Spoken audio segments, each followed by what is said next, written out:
Hello and welcome. Today we are going to see how to supply troops overseas. And if you enjoy this kind of content, you can leave your own question down below. And to help the channel, you can like and subscribe. It's completely free. And also you can join and donate 75 cents if you feel like. Thanks. In Hearts of Iron 4, you can supply your troops overseas by sea, of course, but also by air. Why I say that? Because when you try to conquer Japan, it's the only way to do so playing as China. So first you must press F4 to enter the supply mode, and you're going to see the sea lanes. And the most important part here is this rounded icon, that is your supply nodes. If you don't have a supply node in the occupied territory, you can't receive supplies. These nodes are the ones that supplies your troops. So your mission is to conquer a supply node. Fortunately, all the ports have a supply node by default. So what you should do usually is try to take as soon as possible a port. If you don't conquer a port, you are only limited to air supply or local supplies. Also, if you take a look at the node, you are going to see a number 2 out of 20. This means that the node has a capacity to receive 20 from your sea routes. Since it's a high level port, you can click and see that it's a level 5 port. The higher the level the port, the more supply it can transport. And the requirements of these units is 2. So you can stack far more units down here, but you should make sure that the lane is safe, and this is not the case. If you press F2, you are going to see that the sea area is contested, so I'm receiving less supplies. Also take note of this icon in the top. When you click the center icon, you will see 3 icons on the border. And if you go to the construction screen, you're going to see something nice.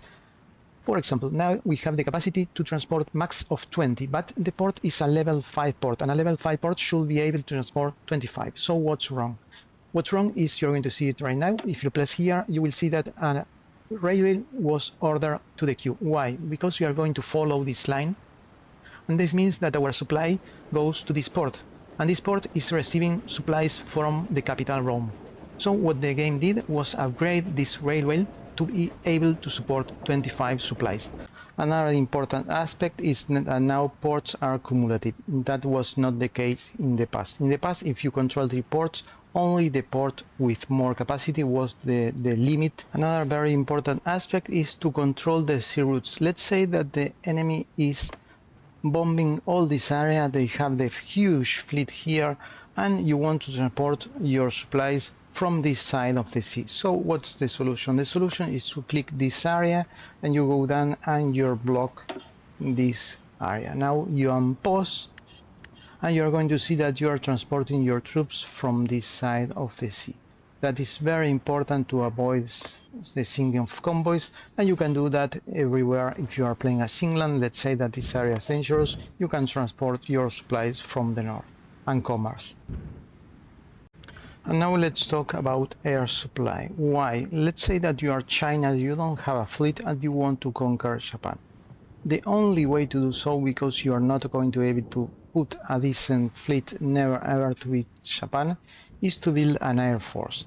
And since the Japanese protect their ports, you're going to be having a hard time to do a sea landing. So the solution here is to do an airdrop. And let's say that Japan has a very important port down here, but down here they have a supply depot, but not a port. So if you control this supply depot, you're going to be able to supply units in this area. And you can have an air base here with transport, and put the transport in the air supply mission. So you move your planes with air supply mission to this area, to this air area, Japan, anywhere in Japan. The only important thing is that the radius of the Japan is not needed that it reach the supply depot. Only if they reach the area, it's okay. And they are going to drop supplies in this supply depot. And this supply depot is going to supply your units in the mainland, well, mainland Japan, and you're going to be able to keep the fighting. Also, the supply gets local supplies from the factories and from the population. Since Japan has a huge population and huge factories, you are going to be able to sustain a lot of paratroopers even without controlling a port.